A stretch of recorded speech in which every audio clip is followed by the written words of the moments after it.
So we're here today in UCD to see the new calf facility, the new calf house, and we're delighted to be involved in this with the collaboration partners at UCD. So it's an absolutely outstanding shed. It has everything that anyone rearing cows might need. It's probably not totally representative of what we're seeing out on farm across the country, but then again, the key principles of what makes this such a good shed still ring true to any very, I suppose, efficient calf rearing facility. So I suppose the biggest thing in this shed, which stands out, is the ventilation.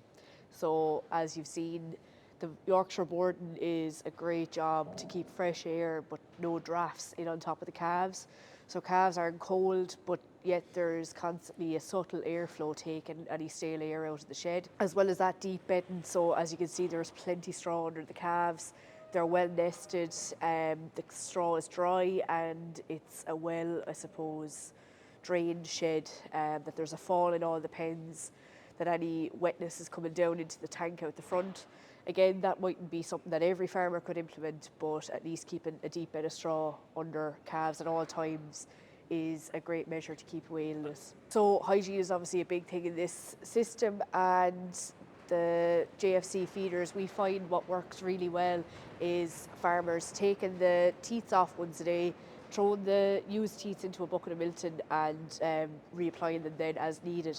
It just keeps, when you've 30 calves in a pen, it keeps things clean. It stops the likes of diphtheria or anything like that from arising, and it just hammers home that message of hygiene.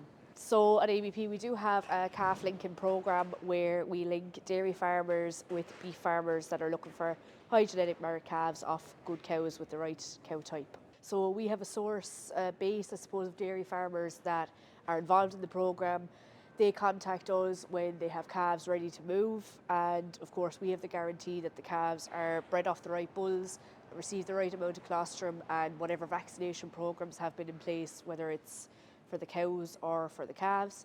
And then we link up the beef farmer with that dairy farmer, and they make a deal from there. So very similar to what the guys are doing here in Lyons Estate, good cow type, no Jersey genetics, good calf facilities and plenty colostrum in the calves, as well as ideally a vaccination programme for scour in the cows. Bulls must be of a certain genetic merit. The sires have to be high carcass weight, so ideally above breed average for whatever breed that the farmer is breeding.